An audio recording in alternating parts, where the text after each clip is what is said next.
Hyderabad Nacharam ESC ఆసుపత్రిలో అరుదైన ఘటన చోటు చేసుకుంది. ప్రసవం కోసం వచ్చిన రజిత ఒకే కాన్పులో 4 శిశువులకు జన్మనిచ్చింది.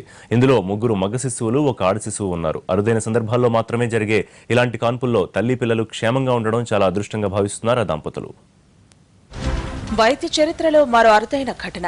హైదరాబాద్ నగరంలో ఓ మహిళ ఒకే కాన్పులో 4కి జన్మనిచ్చింది. అది కూడా 3 మగ శిశువులు, 1 ఆడ శిశువుకి.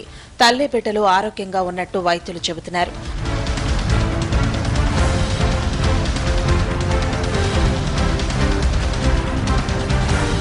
వరంగల్ జిల్లా పాల్కుర్తి మండల లక్ష్మీనారాయణపురం గ్రామానికి చెందిన మజ్జిగ రచిత సమ్మయ్య దంపతులు బోడుప్పల్లో నివాసం ఉంటున్నారు.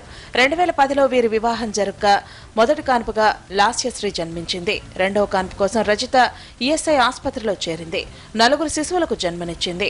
వీరంతా 1.6, 1.75 కేజీల బరువుతో ఆరోగ్యంగా ఉన్నారు. 2 పిల్లలను ఇంక్యుబేటర్లో పెట్టగా మరో 2ని విడిగా ఉంచారు. ఈఎస్ఐ చరిత్రలో మొట్టమొదటిసారిగా ఒక మహిళకు ఆపరేషన్ చేసి 4 పిల్లలకు జన్మనివ్వడం జరిగిందన్నారు డాక్టర్ లీనా కనుంగో. క్వాడ్రిప్లెట్స్ అంటే 4 members at a time first time delivery అవ్వడం మాత్రం ఇది ఫస్ట్ టైము. మేమైతే చాలా ఇది సక్సెస్ఫుల్ అనమాట. యాక్చువల్గా అయితే రేర్గా మనకి బయట కార్పొరేటెడ్ హాస్పిటల్స్లో ఇలా ఉన్నప్పుడు డెలివరీ చేస్తారు. కానీ ఇక్కడ మా దగ్గర ఈఎస్ఐలో చాలా సేఫ్గా సిజేరియన్ సెక్షన్ ద్వారా 4 బేబీస్ ఈక్వల్ వెయిట్ ఉన్నారు, బాగానే ఉన్నారు. ఒకే కాన్పులో 4 శిశువులు పుట్టడం వల్ల తండ్రి సమ్మయ్య, తల్లి రజిత ఆనందం వ్యక్తం చేశారు.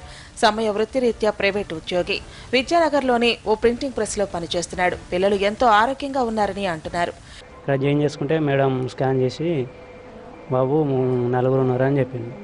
అప్పటి నుండి ఇక్కడనే అడ్మిట్ అయ్యి ఇండియా ఉన్నాం. డాక్టర్స్ చాలా కేర్ తీసుకొని బాగా చూసుకున్నారు. ఎట్లా ఉంటారో ఏం కాదో ఎట్లా ఉంటారో ఏమో అనేసి టెన్షన్ ఉంది. కానీ వాళ్ళు పర్లేదు, బాగానే ఉన్నారు. పిల్లలు బాగానే ఉన్నారు, ప్లస్ మా ఆవిడ కూడా బాగానే ఉంది. ఈఎస్ఐ ఆసుపత్రిలో 4 శిశువులు ఒకే కాన్పులో పుట్టడం అరుదైన ఘటనగా చెబుతున్నారు ఆసుపత్రి వర్గాలు. ఎలాంటి ఆటంకాలు, ఇబ్బందులు లేకుండా ఆపరేషన్ సక్సెస్ కావడంపై వారు హర్షం వ్యక్తం చేస్తున్నారు.